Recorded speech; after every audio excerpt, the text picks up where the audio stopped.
All India loco running staff असोसिएशनच्या केंद्रीय नेतृत्वाच्या आवाहनावरून लोको पायलटकांनी मंगळवारपासून देशभरातील रेल्वे स्थानकावर उपोषण सुरू केले आहे।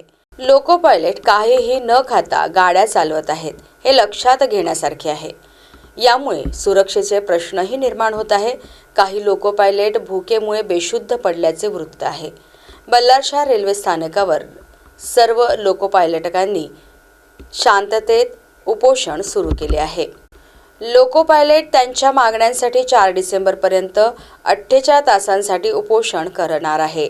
सर्व लोको पायलटकांनी मंगळवारपासून उपोषण सुरू केले। All India loco running staff असोसिएशनचे संयुक्त विभागीय सचिव आनंद सिंह यादव यांनी ही माहिती दिली।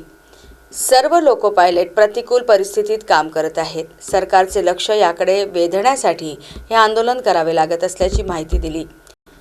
मायलेज भत्त्यात 25% वाढ करावी, 70 किलोमीटरवर भत्त्याला आयकरातून सूट द्यावी, मेल एक्सप्रेसमध्ये जास्तीत जास्त 6 तास आणि गुड्स ट्रेनमध्ये 8 तासांची ड्युटी सुनिश्चित करावी, सलग 2 रात्रींपेक्षा जास्त ड्युटी बंद करावी, सहाय्यक लोको पायलटकडून FSD आणि डेटोनेटर वाहून नेणे बंद करावे, रनिंग स्टाफला 36 तासांच्या आत परत करावे, महिला रनिंग स्टाफच्या विशिष्ट तक्रारींचे निराकरण करावे, ALPला जोखीम भत्ता द्यावा, मेमूमधून सिंगल कलेक्शन बंद करावे, या प्रमुख मागण्यांसह इतर अनेक मागण्यांसाठी उपोषण करण्यात येत आहे।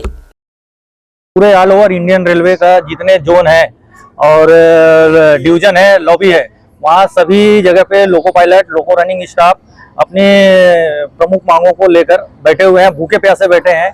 इससे रेल संचालन में भी मतलब सुरक्षा का सवाल पैदा हो रहा है। इस ओर रेल प्रशासन ने ध्यान देना चाहिए कि हमारे मतलब इनका डिमांड क्या है, उसको पूरा करना चाहिए। इसका सेफ्टी का डायरेक्ट सेफ्टी से बिलोंग कर रहा है, पब्लिक का सेफ्टी है, माल ढुलाई है, इससे सेफ्टी है। तो हमारी जो मांगे हैं, जैसे कि टीए का जो रेट बढ़ोतरी हुआ है, तो वैसे ही हमारे माइलेज के उसमें भी दिया जाना चाहिए, बढ़ोतरी दिया जाना चाहिए। और जो हमारा जो 70% जो इनकम टैक्स का जो है, उसमें छूट के दायरे मिलना चाहिए।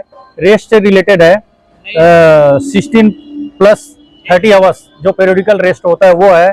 और मालगाड़ी का जो स्टाफ है, मालगाड़ी चालक, तो उनको 8 घंटे मैक्सिमम ड्यूटी आवर्स 8 घंटे होना चाहिए। और मेल एक्सप्रेस का 6 घंटे से ज़्यादा नहीं होना चाहिए।